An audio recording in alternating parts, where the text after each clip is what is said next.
Hello friends, ഇന്നൊരു simple and tasty fish ബിരിയാണീൻ്റെ റെസിപ്പിയാണ്. അപ്പോൾ അതിലേക്ക് ആവശ്യത്തിലുള്ള സവാളൊക്കെ നിറഞ്ഞെടുക്കുന്നുണ്ട്. ഇഞ്ചി, വെളുത്തുള്ളി, പച്ചമുളക് ഒന്ന് മിക്സിയിൽ ചതച്ചെടുത്തിട്ടുണ്ട്. പിന്നെ മീനൊക്കെ ഒന്ന് ഫ്രൈ ആക്കിയിട്ട് മാറ്റി വെച്ചിട്ടുണ്ട്. പിന്നെ വേറൊരു ഉരുളി വെച്ചിട്ട് അതിലേക്ക് കുറച്ച് വെളിച്ചെണ്ണയും ഓയിലും കൂടി ഒഴിച്ച് അതിൽ കുറച്ച് ഉള്ളി ഇട്ടിട്ട് ഒന്ന് ഫ്രൈ ആക്കി മാറ്റി വെച്ചിട്ടുണ്ട്.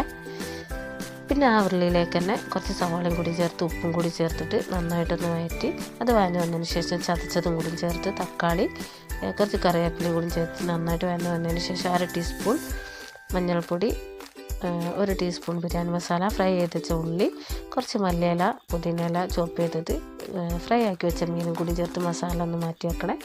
പിന്നെ ഗീ റൈസും കൂടി റെഡിയാക്കിയിട്ട് ഒരു സിമ്പിളായിട്ടൊരു ദമ്മും കൂടി കൊടുക്കുക. അപ്പോൾ നമ്മൾ അടിപൊളിയും ഫിഷ് ബിരിയാണി റെഡി. എല്ലാവരും ഒന്ന് ട്രൈ ചെയ്ത് നോക്കണേ. ഫുൾ വീഡിയോ ചാനലുണ്ട്. വീഡിയോ ഇഷ്ടപ്പെട്ടൊന്ന് ലൈക്ക് ചെയ്ത്